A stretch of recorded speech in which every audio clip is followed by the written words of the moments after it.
And gentlemen, kwa majina naitwa Roy Njagi. Mimi ni head coach wa Isiolo Rugby Club. Hii ndio Isiolo the team yenye tumeform. Tuko in the primary level of forming this team, at least tukue na a team as well ya rugby ya in Isiolo. Tumeform hii team kama 7 months ago. We're clocking into 8 months after maybe this month. And the reason of being with this club ni kujaribu create awareness na purpose of sports engagement with the community.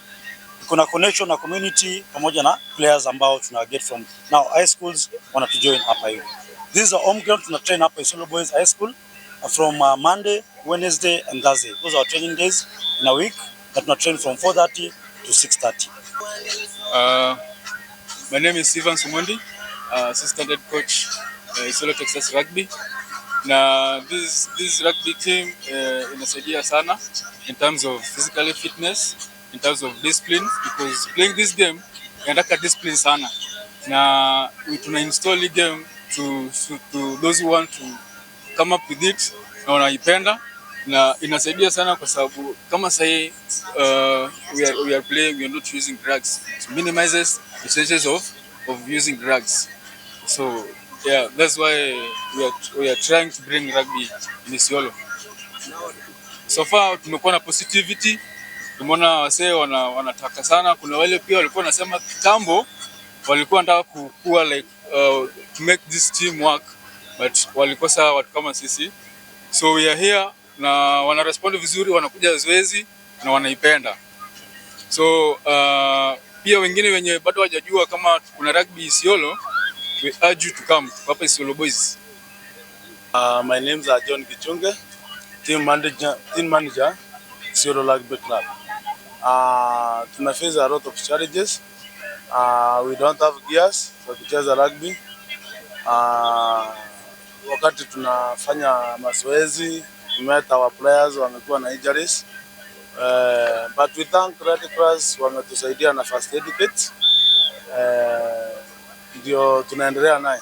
So we are urging other companies, other fellow witches wale wanataka kujoin Isiolo Rugby Club, kuwapea sponsor. Wanatusaidia na mapato. So our players to be able kutoka nje kwenda kucheza tournament ambazo ziko nje, because our aim kucheza champion league ya hapa Kenya. We are ongoing na registration na Kenya Rugby Union inaendelea, bado hajamalizika, because we can't register with the county before hatujaregister na Kenya Rugby Union. So tunaendelea, but finances ni challenge.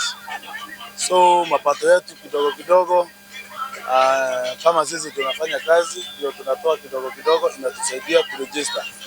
So all the companies, NGOs, kambi zetu za kijeshi ambazo ziko within Isiolo County, tunawaomba mtusaidie as a Isiolo Rugby Club tuweze kuenda mbali, because we nurture young talents. As today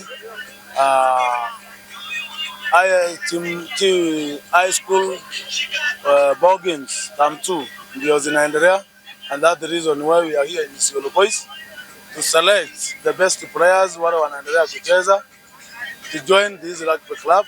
That is the reason why we are here in Isiolo Boys, and Isiolo Boys is our home ground. That is where we practice Monday, Wednesday and Thursday.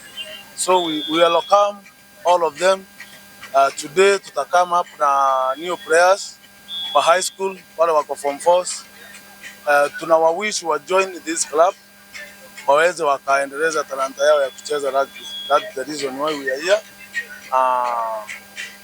The well wishers wale wanataka kukuja kufanya na zizi kazi, we will make your business to be known inside Isiolo County and outside Isiolo County. Naitwa Victor Maina. Nacheza mchezaji hapa Isiolo Rugby, Texas Rugby. Wewe unaniuliza ukweli, huko nje watu wanafikiria hii rugby mchezo mmoja, wengi wanachukulia kama kuumizana nini. Maybe wenye wanacheza wanatumia drugs, but wenye wanajua rugby is all about discipline, si ndio? Kama una discipline kwa rugby haiwezi. Na pia commitment, lazima do a lot of sacrifice kupiga hiyo training. Unaona, training ni ngumu, lakini lazima utokee. Mi rugby imenibuild personally vizuri sana. Kitambo hapa kuwa na rugby, nimecheza high school, tukakuja hapa hivi tukakaa idol, ndio management sasa imekaa na hii team, na nashukuru sana. Na sasa siko idol home, siwezi pata hiyo time ya naona vitu kama drugs nini kuengage kwa vitu mbaya. Tuko focused hapa hivi na kitu imetuleta. I'm the co-captain in Isiolo Texas Rugby. This club has helped me to achieve a lot of my dreams. I have played away games. We have played there at Kirua Institute, and now we are looking forward to play at Juja the following week. Rugby has impacted me positively, my health, because I do exercise, and it has enhanced my discipline in the field, even at home. In everything I'm doing, I have become disciplined because of this sport. It's a good sport. I encourage the young youth to come and join us to play rugby.